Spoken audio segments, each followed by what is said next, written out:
여러분, 특세 때문에 최고로 신난 사람들이 누군지 아시나요? 저는 이제 그 카페를 섬기는 분들이 최고로 신난지 했더니 어제 식사하면서 들어보니까 애들이 신났답니다.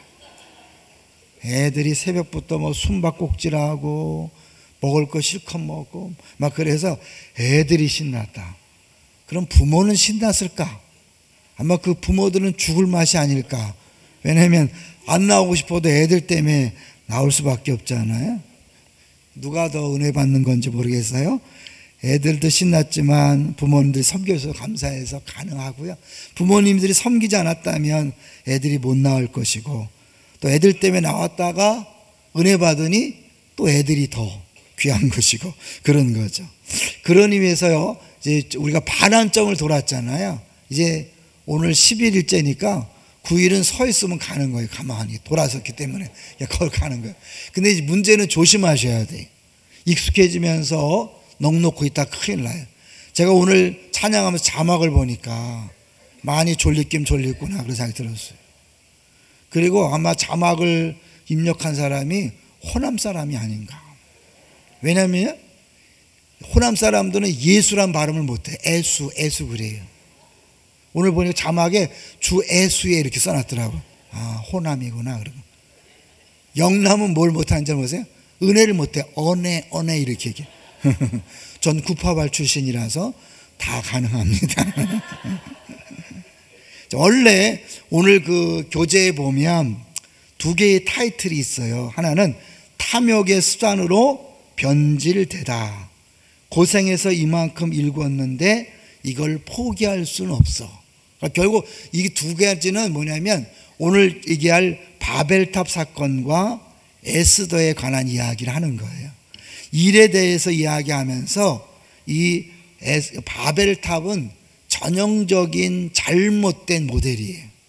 그 일을 통하여 자기들의 이름을 내려고 하는 전형적인 잘못된 모델이라면, 에스더는 자기의 자리에서 그 자리를 탐욕의 수단으로 쓰고 자기를 보호하고 자기 안전에 집중한 것이 아니라 하나님이 필요로 할 때 죽으면 죽으리라 자기의 모든 직을 걸고 나섬으로 인해서 오히려 더 행복한 사람이 되었다는 좋은 모델이죠. 근데 이제 우리 에스더처럼 살자 그런 게 아니라 결론은 에스더가 가르치는 또 다른 누구를 바라보라. 누구겠어요? 예수 그리스도. 왕궁에서 편안히 살 수 있지만 죽으면 죽으리다 목숨 걸고 자기 역할을 했던 에스더는 천국의 왕궁을 버리고 이 땅에 오셔서 우리를 위하여 기꺼이 죽으신 예수 그리스도를 보여주고 있는 거죠. 그렇게 큰 틀을 가지고 한번 보겠습니다. 오늘 제목은 탐욕의 수단이 아니다. 이제 일은요, 우리 계속해서 봤던 것처럼 선물로 받은 은사를 관리하는 행복한 작업입니다. 여러분 이제 계속 들으면서 이제 직장 생활이 행복해졌습니까? 사업하는 게 행복한가요? 듣고 끝나면 안 되죠. 정말 이제 행복해야 되죠. 어제 순장 모임에서 이렇게 순장님들끼리 나누는 걸 듣는데요, 한 분이 상황은 그렇게 행복한 상황은 아니에요. 지금 굉장히 어려운 상황인데 너무너무 행복하다. 미친 것 같다고. 본인이 미친 것 같대요. 그러니까 주님한테 미쳤으니까 너무너무 행복하다. 지금 이게 행복할 상황이 아닌데 너무너무 행복하대요. 사실 하나님은 우리가 진짜 미칠 듯이 행복하게 살기를 원하시는 줄로 믿습니다. 그렇게 살기를 원하고 살 수 있도록 은혜를 주시고 우리 일을 주신 거예요. 근데 우리가 깨닫지 못함으로 죽지 못해 사는 것처럼, 아유 내가 정말 목구멍이 포도청이라 어쩔 수 없다 이렇게 살아가는 사람이 있는가 하면, 정말 감사하면서 기뻐하면서 오 해피데이 오 하피데이 이러면서 살아가는 사람이 있어요. 저는 어떨까요? 저 행복해요. 몸은 피곤하지만 행복한 것 같아요. 어제도 하루 종일 수요 심야 설교와 이 오늘 새벽 설교를 준비하면서 참 행복하다고 느꼈어요. 이렇게 설교 막 목사가 설교 준비에 집중할 수 있다는 게 얼마나 행복한가. 여러분도요, 하나님이 그 자리에 불렀기 때문에 그 일을 맡기셨다 생각하시고 하나님 내게 맡기신 일에 한번 집중해 보세요. 그냥 억지로 하지 말고. 그래서 정말 신나고 행복한 삶이 되시길 바랍니다. 어제 우리가 수요 심야에서 우리가 하나님 형상으로 지음받았다는 것은 두 가지의 의미가 있다 그랬어요. 뭐죠? 두 가지. 하나는 교제고 하나는 책임이다. 관계. 하나는 관계고 하나는 책임인 거예요. 그래서 하나님과의 관계, 이웃과의 관계를 맺고 살아가라는 거예요. 우리가 하나님 형상으로 지음받았기 때문에 끊임없이 하나님과 관계를 맺고 이웃과 관계를 맺는 것이고, 두 번째는 책임지는 존재죠. 이 책임은 이 리스판스빌리터라고 그러는데 그 앞에 보면 리스판스잖아요. 그러니까 하나님의 콜링에 우리가 리스판스 하는 거예요. 우리 직업이 뭐라 그랬어요? 하나님의 콜링이라 그랬죠. 그러니까 내게 주어진 모든 일들은 하나님의 콜링이고 그 콜링에 반응해서 기쁨으로 감당하는 그런 존재라는 거죠. 그러니까 여러분의 주어진 모든 것들은 특권으로 알고 감사로 반응하시기를 주의 이름으로 축원합니다. 그런데 사람은 이 일 주어졌는데 이게 행복의 통로인데 행복하지 못하는 이유는 뭐냐면 그 일을 통하여 어제처럼 자기를 입증하려고 그래요. 끊임없이 자존감을 세우려고 그래요. 그걸 통해서 뭔가 내가 어떤 존재인가를 내세우려고 하다 보니까요, 해보니까 이게 무슨 내세울 게 없네, 비교하면서 열등감을 느끼는 거죠. 그리고 좀 내세우려고 하다 보니까 어떻게 해요? 그것이 교만이 돼갖고요, 이 교만은 자연스럽게 비교의식으로 나타나요. 그리고 이 오만함은 자기를 불행하게 만드는데 자기도 모르게 옆 사람의 것을 탐내게 돼 있고요, 더 나아지려고 애를 쓰면서 불행해져요. 이 부분을요, 이 순전한 기독교에서 C.S. 루이스란 분이 아주 잘 정의했어요. 참 이건 볼 때마다 참 그렇구나 느껴요. 교만은 본래 경쟁적이라는 점을 분명히 해두고 싶다. 본질적으로 경쟁을 추구한다는 말이다. 교만한 사람이 경쟁을 추구하는 거예요.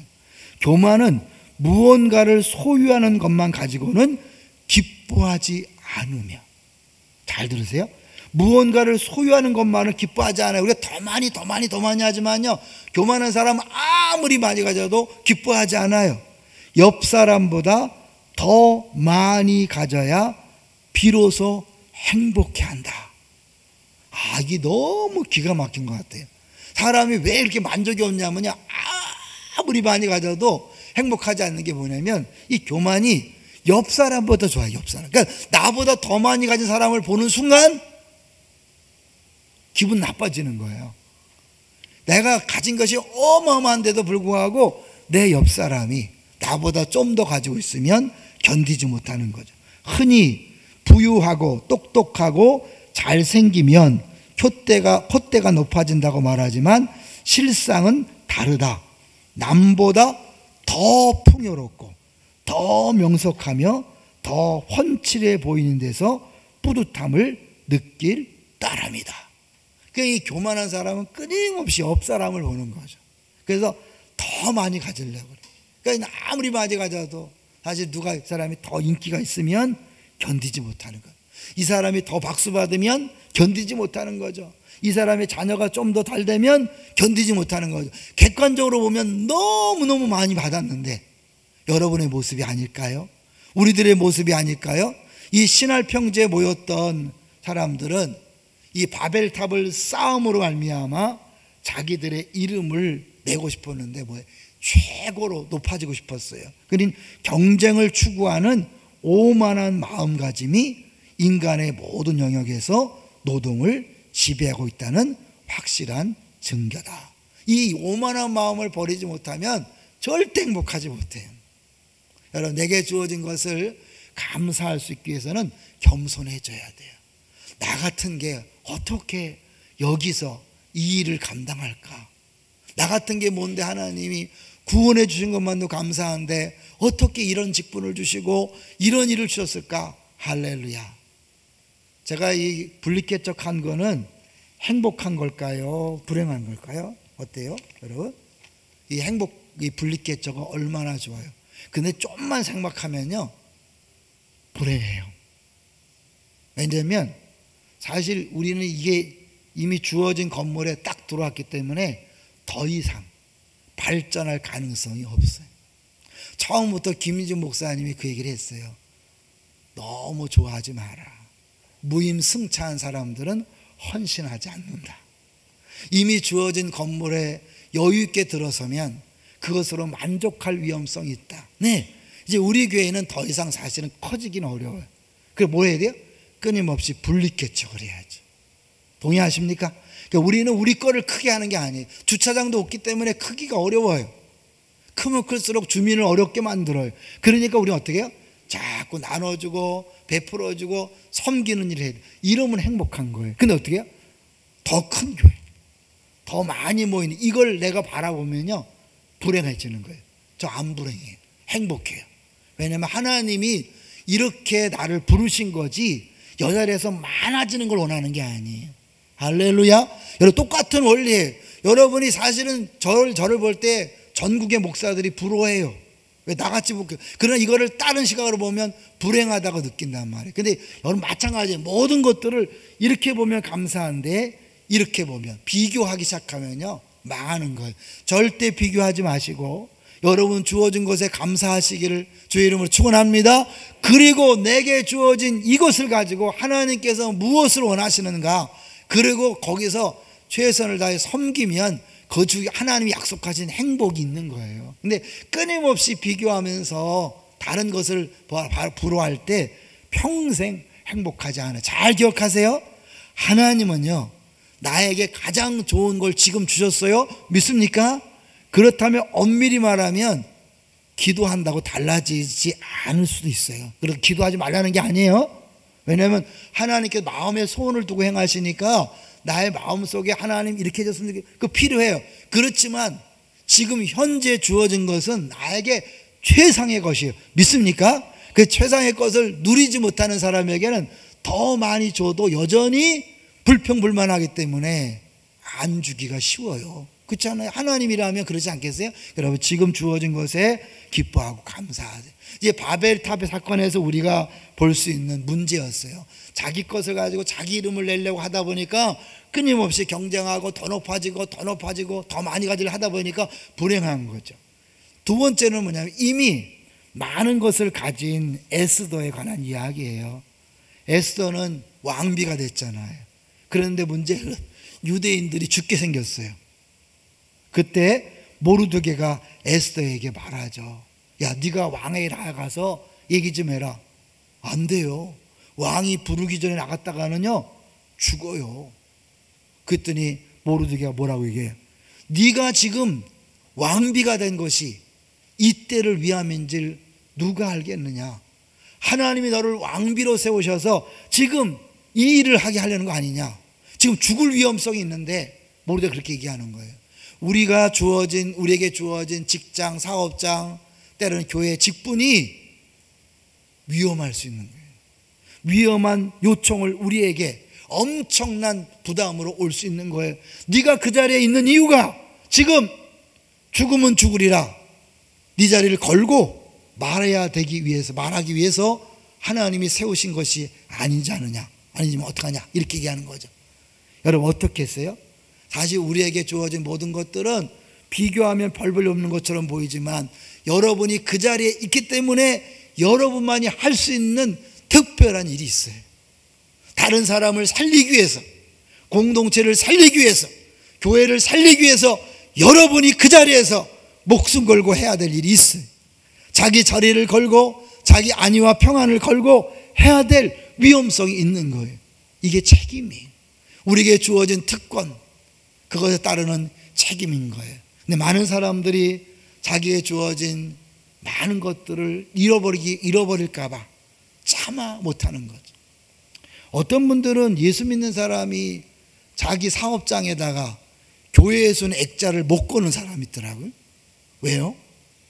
내가 교회 다니는 걸 알기 때문에 손님들이 싫어하면 어떡하나. 그 정도의 마음으로 사업에다가 하나님 복을 달라고 기도할 수 있을까요? 근데 의외로 그럴 수 있어요. 내가 식기도를 못해 직장에서. 왜요?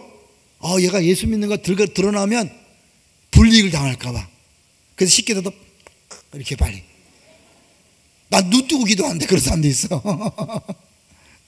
여러분, 그런 거 하나 내가 불이익을 감수를 못한다 하면 사실 하나님께 주신 그 행복을 누리지 못하는 거죠. 알게 모르게 우리는요, 에스더와 같은 입장에 설 때가 많이 있어요.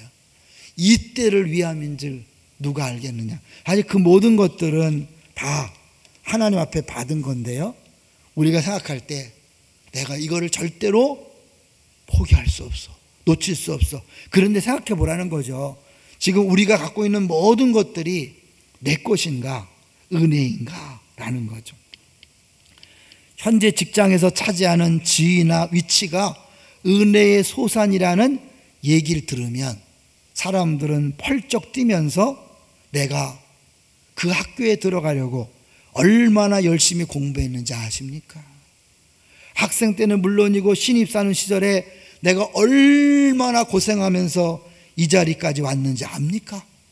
동기들보다 얼마나 뛰어난 성과를 올렸는지 따위를 침이 마르도록 나열하면서 나는 절대 이 자리를 포기할 수 없습니다 라고 그렇게 말할 위험성이 있다는 거죠. 하지만 값을 치르지 않고 얻은 달란트를 가지고 우리는 공부했습니다. 여러분이 그렇게 공부를 열심히 하셨던 이건 뭘까요? 하나님이 그렇게 할 수 있는 지혜를 줬고 그렇게 하는 그런 은사를 준 거예요. 어떤 사람은 공부하는 게 취미래요. 미친 거죠, 그죠? 공부하는 게 취미래. 자기는 재밌대. 여러분, 그런 거 누가 준 거예요? 하나님이 주신 거예요.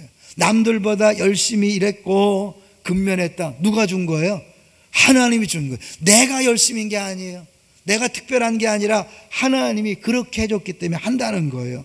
하지만 값을 치르지 않고 얻은 달란트를 가지고 공부했다. 제 힘으로 열지 않은 기회의 문들을 통과했다. 열쇠를 쓴 게 아니라 그저 활짝 열린 틈으로 지나간 게 전부였다. 저는요, 이걸 읽으면서 한편으론 도전도 되면서 그래, 맞아. 내가 이 자리에 있는 게 내 노력인가? 내가 이 건물을 건축한 것도 아니고 내가 성도들을 전도해서 이 교회가 된 게 아니잖아요. 하나님 주신 선물이죠. 그러므로 지금 가진 건 하나같이 은혜의 소산이며 우리 각자에게는 그렇게 수중에 들어온 힘을 마치 제 능력을 사용하듯 활용하여 세상을 섬길 자유가 있다. 이 모든 것들이 하나님께서 주셨다는 사실을 생각하면 아까워하지 않고 두려워하지 않고 마음껏 쓰는 거예요. 그래, 망하려면 망해라. 죽을려면 죽어라. 어차피 주님 주신 것인데 주님이 알아서 하지. 할렐루야. 오늘 목사님 왜 이렇게 소리 지를까? 여러분 지쳐있는 것 같아서 찬양도 못하고 그냥 자막도 막 그렇게 나오고 찬양도 힘이 없어서 한번 해보는 거예요. 여러분, 근데 사실 우리가 이렇게 해서 막 에스더처럼 막 죽으면 죽으리라 막 가자고 해서 되는 건 아니에요. 또 그래서 솔직히 또 막 직장에서 내가 막 힘을 걸고 교회에서 목숨을 걸고 막 일했다. 그게 또 자기 공로가 돼갖고 나 이런 사람이야, 나 다 포기해서 이게 또 문제라는 거예요. 그렇게 하지 말고 사실은 이 에스더를 보면서 예수 그리스도를 바라보라는 거예요. 진짜 왕궁을 버리고 이 땅에 오셔서 우리를 위하여 죽으신 그 예수를 바라볼 때 나의 정체성을 확인하게 된다는 거예요. 사실은요, 뭐예요? 결국 예수님이 하늘 보좌를 버리시고 이 땅에 오심으로 나를 위해 죽었어요. 믿습니까? 그럼 내가 얼마나 소중한 존재라는 거예요. 그리고 내가 그런 소중한 존재가 됐을 뿐만 아니라 자기 아들을 아끼지 않고 내어주신 이가 어찌 이 모든 것을 은사로 주지 않겠는가? 그 말은 뭐예요? 내가 필요하면 다 준다는 거예요. 내가 움켜진다고 있는 게 아니라, 내가 억지로 벌어야 되는 게 아니라 지금까지도 은혜로 왔고, 그렇다면 앞으로도 하나님이 은혜로 나를 책임진다는 사실이 딱 잡히면 어떻게 해요? 이제는 뭐예요? 죽는 거, 망하는 거, 손해보는 거, 그런 것에 두려워하지 않고 기꺼이 어떤 것들도 감수할 수 있게 되는 거죠. 근데 만약에요, 내가 왕궁에서 확보한 자리를 이웃을 위해서 기꺼이 내던질 각오를 하지 않잖아요. 그러면 그 왕궁이 나를 소유해서 꼼짝없이 나를 지배하는 거예요. 그때부터 불행이 시작되는 거예요. 남들이 볼 때 정말 좋은 직장인데, 사업장이 잘 되는데 왜 불행할까? 언제부터가 어떻게 해요? 잘리면 어떡하나, 승진 못하면 어떡하나, 망하면 어떡하나, 끊임없이 걱정이 되는 거예요. 왜? 내가 책임을 져야 되니까. 근데 이게 내게 아니라 하나님께서 이 자리에 보내셨고 하나님이 은혜로 여기까지 인도했다면 앞으로 인도할 것이다. 내가 여기 잘려도, 죄송해요, 잘려도 뭐예요? 끝이 아니에요. 잘리면 더 좋은 길이 예비되어 있습니다. 내 사업이 망하면 또 다른 길이 열릴 줄로 믿습니다. 여러분, 이런 것이 하나님의 은혜임을 인정하고 하나님께 나를 이 자리에 세웠다는 사실을 믿는 사람의 담대함인 거예요. 저는 이제 예전에 사실은 제가 가끔 얘기했지만 중등부를 신나게 하다가 잘렸거든요. 잘렸는데 결과적으로 보면요, 잘렸기 때문에 내가 이 자리에 있는 거예요. 잘렸기 때문에 사실은 교회에서 미안해서 기획위원장이라는 걸 맡겼어요. 없는 걸 만들어서 맡겼어요. 그러다 보니까 우리가 교회가 세일 전환할 때 자연스럽게 행정목사인 김광철 목사가 있는데 제가 세일 전환 담당이 된 거예요. 그 세일에 앞장서다 보니까 이 분립개척에 1번이 됐고, 물론 제가 1번이 됐지만 나보다 그 후배인 이규원 목사님이 개척은 1호지만 사실 제가 그 1번으로 여기를 분립개척하기로 결정됐기 때문에 2번이 먼저 개척한 거거든요. 그러니까 결국 하나님께서 나에게 어쩌면 그런 고통처럼 보이는 잘림이 나의 인생을 더 멋지게 보내게 하는 비결이었던 거예요. 그러니까 여러분, 두려워하지 마세요. 걱정하지 마세요. 염려하지 마세요. 하나님이 나 때문에 아들을 보내셨다니까요. 할렐루야. 나를 위하여 예수님이 하늘 왕궁을, 에스더처럼, 에스더는 죽으면 죽으려 했지만 예수님은 죽으러 오신 거예요. 내가 때가 되면 죽을 것이다. 왜? 너를 위해 죽음으로 너를 살릴 것이다 라고 그렇게 주님이 오신 거죠. 그 주님이 우리를 위해서 오셨기 때문에 에스더는 단순한 본보기가 아니라 그리스도를 가리키는 화살표라고 말하는 거예요. 예수님을 표본이 되는 스승이 아니라 한 사람 한 사람을 위해 개인적으로 그런 일을 행하신 구세주로 인식한다면 저마다 자신이 주님께 얼마나 소중한 존재인지 알게 될 것이다. 여러분, 시시한 존재가 아니에요. 하나님 앞에 너무너무 소중한 존재예요. 그러면 어떻게 해요? 여러분을 위해서 하나님이 못할 게 없어요. 여러분을 위해서 전 세계를 움직일 수 있어요. 전 세계를 변화시킬 수 있어요. 믿습니까? 그런 자부심을 가지고 살아가시기를 주의 이름으로 축원합니다. 왜냐하면 여러분 때문에 아들을 보냈다면 여러분을 살려놓고 나서 이제 너 모르겠다, 네 마음대로 해라, 그게 아니잖아요. 책임지잖아요. 이러한 사실들을 깊이 묵상하면 정체성이 달라진다, 이거예요. 우리 끊임없이 일을 통하여 내가 어떤 사람인지 입증해서 나의 정체성을 그 직업을 통해, 일을 통해 확인하려고 하지만 아닌 거예요. 예수 그리스도가 이 땅에 오셨고 하나님 나를 위해 그를, 예수 그리스도를 보낼 정도로 사랑한다는 것이 나의 정체성이, 스스로 억만금을 주고도 살 수 없는 참다운 가치를 지닌 인물임을 확신하기에 이른다. 누가요? 내가. 아이러니하게도 얼마나 큰 사랑을 받고 있는지 깨닫는 순간 일도 훨씬 덜 이기적인 성향을 갖게 된다. 나만 위해서 하지 않고 원래대로 이웃을 위해 할 수 있다는 거죠.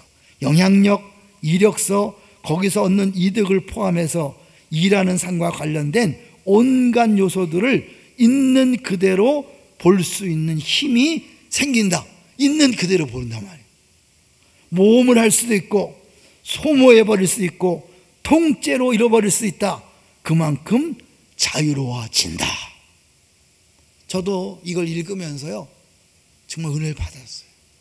그러니까 뜨거워지고, 그래, 모험할 수도 있고 소모해버릴 수 있고 통째로 잃어버릴 수도 있다. 그만큼 자유로워진다.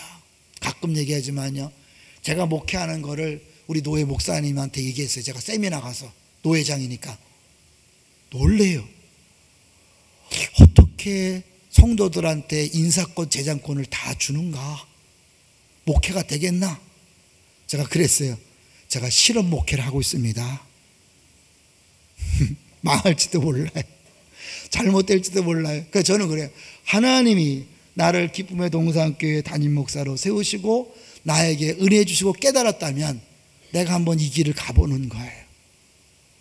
그리고 망하면 망하는 거죠. 누가 책임질까요? 주님이 책임져요. 하나님 말씀대로 하는데, 하나님 말씀께서 하나님 가르친 대로 하는데 망하면 망하는 거지요. 잘못되면 잘못되는 거지요. 그래서 이정표가 된다면 저렇게 하면 안 된다. 내가 모델 되고 싶어요. 안 되는구나. 그러니까 저는요, 제가 깨달은 말씀대로 자기를 부인하고 십자가를 지는 담임 목회가 뭔지를 한번 해보고 싶어요. 하고 있어요. 때때로 위험하게 생각해요. 야, 이러다가 정말 잘못되는 거 아닌가. 13년 동안 문제 없었어요. 지금 14년째 우리 교회 잘 돌아가고 있어요. 성도들이 알아서 잘하고 있어요. 우리 장로님들 책임지고 잘하고 있어요. 권사님들, 안수집사님들, 순장님들, 주일학교 교사들 잘하고 있어요. 어느 교회보다도 책임성 갖고 잘하고 있어요. 두려워하지 마세요. 하나님 말씀이 우리에게 들려왔을 때 주의 평가나 결과나 열매에 상관하지 말고 여러분 가세요. 달려가세요. 주님 말씀하시면 내가 나아가리다. 주님 뜻이 아니면 내가 멈춰서리라. 여러분, 이것이 우리의 담대함이고 확신이. 주님은 은혜로우신 분이라는 막연한 계시에 기대해요. 왕후는 엄청난 역사를 일으켰다. 그에 비하면 오늘날 크리스찬들은 아는 게 얼마나 많은가. 에스더로서는 하나님이 친히 세상에 오셔서 측량할 수 없을 만큼 더 큰 값을 치르시고 인류에게 한없이 큰 은총을 베푸시는 일을 자신이 했던 것보다 무한정 큰 규모로 행하실 줄을 짐작조차 할 수 없었다. 뭐예요? 에스더는 우리처럼 예수님이 이 땅에 오신 것도 경험 못했어요. 하나님의 아들을 보내신 것도 경험 못했어요. 그럼에도 불구하고 죽으면 죽으리라 하고 자기 모든 것들을 포기할 수 있었다면, 우리는 예수님이 이 땅에 오셔서 우리를 위해 죽으신 것을 봤어요. 부활하신 걸 봤어요. 하나님이 나를 위하여 아들을 보내신 것을 경험했어요. 그렇다면 무엇이 두렵냐? 이 얘기하는 거예요. 그런 것들을 전혀 경험하지 못하고 상상하지 못했던 에스더도 그렇게 했다면 우리는 이미 예수가 죽으시고 부활하고 그 예수가 우리 안에 거하시는데 무엇이 두렵고 무엇이 염려해서 쩔쩔매다가 우리에게 주어진 행복도 못 누리고 끊임없이 비교하고 경쟁하면서 불행하게 살겠습니까? 여러분, 이 새벽에 우리가 매일매일 듣는 내용이 거의 비슷하지만 하루하루 점점 쌓여가면서 확신으로 든든히 서시기를 주의 이름으로 축원합니다. 이제 마지막으로 결론을 읽겠습니다. 예수 그리스도가 영원한 궁고를 버리면서까지 행하신 일들을 제대로 헤아린다면 그 궁전에서 제각기 차지하는 자리를 지키며 하나님과 이웃을 섬기기 시작할 것이다. 에스더서 주석을 쓴 캐어린 잡스는 에스더를 왕으로 부른 사례가 모두 14차례 있는데 그 가운데 13번은 죽음은 죽으리다라는 고백 이후에 등장한다고 말하고 있다. 진짜 왕후가 된 거예요. 왕궁에 있다고 왕후가 아니라 죽음은 죽으리다 한 다음에 진짜 왕후다운 삶을 살았다는 거예요. 여러분이 그 직장에서, 사업장에서, 교회에서 주어진 일에 죽으면 죽으리다 선언하고 책임을 감당할 때 진짜 내가 왕국에 사는 기쁨을 누리는 것처럼 여러분에게 주어진 일에 진짜 가치를 알고 진짜 행복을 누리게 될 줄로 믿습니다. 그러므로 염려하고 두려워하지 마십시오. 에스더가 큰 사람이 된 건 스스로 이름을 떨치려 애쓴 결과가 아니었다. 우리도 마찬가지다. 주인공이 되려고 발버둥 칠 게 아니라 하나님을 향해 내 뜻대로 하지 마시고 아버지의 뜻대로 해 주십시오라고 기도하셨던 분을 섬길 때 위대한 인물이 될 수 있다. 할렐루야!